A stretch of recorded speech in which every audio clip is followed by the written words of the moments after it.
They said it was a derelict. A junker.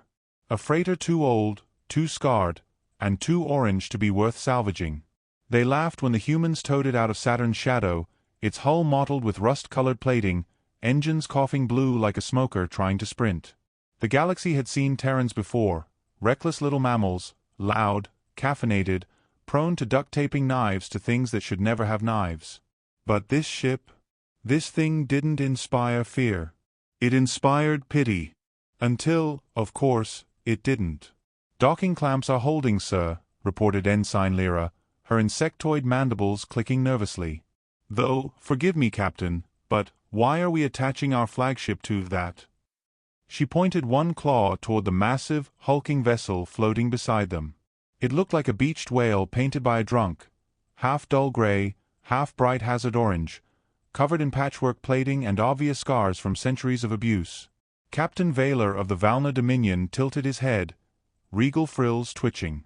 "Because, Ensign, humans are simple creatures. They cling to sentimental relics.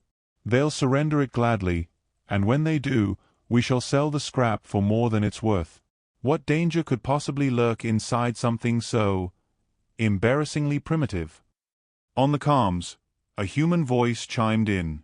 Cheerful. Almost too cheerful. "Hello there. Sorry about the mess. She's an old girl, takes a while to warm up. Do be careful when you board. The stairwells bite. Figuratively. Usually." The aliens blinked at each other. That tone, that light, casual politeness, it didn't sound like someone about to surrender. "Identify yourself," Captain Vaylor demanded. "Ah, where are my manners? Captain Elias Grant, Terran Fleet, at your service." His voice was warm, cultured, polite enough to serve tea. "But between us, I'm technically retired. I was told to keep an eye on the storage ship until someone came poking around." Imagine my delight when it turned out to be you. Ensign Lyra frowned. "Storage ship?" "Yes," Elias replied, voice positively smiling through the comms. "This isn't a freighter. It's a warehouse. You know, for keeping things." "What things?" Vaylor narrowed his eyes. "Oh, nothing you'd find interesting." A pause. Then, with impeccable comedic timing, just guns. "Lots of them." The first boarding party went in laughing. They didn't laugh long. The ship's interior was dark, eerily quiet. Then the walls lit up with shifting amber lines, like veins glowing under metal skin. Every hallway seemed to shift, reconfigure, leading them into dead ends. "Captain, the corridors are moving." "That's impossible," Vaylor snapped. Another voice cut through comms. Calm, faintly apologetic. "Elias again." "Ah, right. Forgot to mention, she's a bit temperamental. Old Earth engineering, you understand. Modular hull, shifting architecture. Technically she was a colony hauler, but we modified her." "How modified?" "Well," Elias chuckled softly, as if discussing wine selection. "Let's just say, if you see a door labeled laundry, I wouldn't open it. Unless you enjoy anti-armor turrets in the linen closet." The feed cut off in static, then screams. When the second team entered, they found no bodies. Only empty rifles, scattered helmets, and a faint humming. "Where are they?" whispered Lyra. Elias answered. "Don't worry. They're safe. Relatively. Somewhere in the cargo bays." Admittedly, those bays are each the size of small cities, and filled with about 2 centuries of Terran prototypes. So, safe is relative. What the Valnar Dominion didn't know, what no one in the galaxy knew, was that Earth had lied. For centuries, humanity had played the role of the loud, reckless underdog. Small fleets. Outdated tech. A nuisance, but never a threat. The truth was far darker. They'd been hiding their real fleet, building it inside freighters, stations, and colonial transports. On paper, they were logistics haulers. In reality, they were war dreadnoughts disguised as junk. The one Captain Vaylor now clung to? It wasn't just a ship. It was the first of Earth's Ghost Fleet, and Captain Elias Grant was its warden. "Captain Grant," Vaylor growled into comms, "you are hopelessly outmatched. Your vessel is obsolete, your crew non-existent. Surrender, and I may let your home world burn quickly." A polite chuckle drifted back. "Outmatched? My dear Vaylor, I don't have a crew. I have an arsenal with a sense of humor." The derelict freighter groaned, plates shifting, engines thundering awake. Along its orange-scarred hull, hidden seams cracked open. What looked like rusted panels blossomed outward, revealing black cannon barrels long enough to skewer destroyers. The Dominion flagship rocked as sensors screamed. "Captain, the ship is powering weapons." "Impossible. That hull is centuries old." A single railgun shot lanced out, silent, beautiful, glowing like a sliver of starlight. It didn't just pierce the Dominion cruiser. It erased it.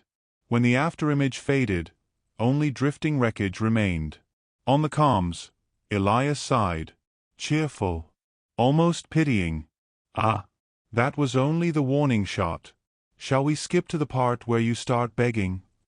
Panic spread through the Dominion fleet. Retreat. Shields collapsing. What kind of freighter has spinal cannons? They tried to run. The freighter didn't let them. Its engines, those coughing blue thrusters, flared with impossible light.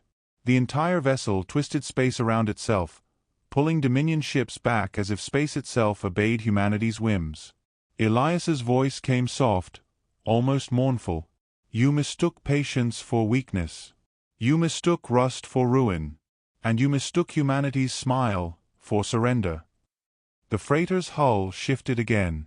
Missile bays opened like blooming flowers. Drone swarms poured out, thousands of tiny silver predators darting between fleeing ships. Lyra whispered, mandibles trembling, This isn't a ship. It's a monster." "No," Elias corrected gently. "It's just Earth, darling. You simply never asked what we were hiding." The battle ended in minutes. Where once a Dominion armada had floated, only silence remained, wreckage, drifting bodies, fire across the void. The orange-hulled freighter sat serenely amidst the carnage, its cannons glowing faintly like a predator licking its teeth. Elias's voice returned, polite, almost bored. "Well, Captain Vaylor, it's just you and me. Shall we parley? Or shall I test the laundry room cannons after all?" Vaylor's image flickered on hollow. His regal frills hung limp. You cannot be Terran. No human builds this. No human thinks like this." Elias smiled. "Oh, I assure you we do. It's just, most of the galaxy never lives long enough to tell the tale." And then came the final twist. Because the Dominion wasn't the only one listening. Across subspace, dozens of alien empires had tapped into the battlefeed. Every council chamber, every throne room, every warlord's palace saw the same thing. The derelict freighter of Earth dismantling a fleet in minutes. The galaxy had mocked Earth's tiny fleets, their rusty ships, their laughable tactics. Now they saw the truth. More. The rust was paint. The weakness was theater. And the humans, they had been waiting. Elias Grant's voice carried across the stars, calm and cold as winter. "Attention listeners. This is Captain Grant, Terran Fleet Reserve. What you've just witnessed is classified as demonstration only.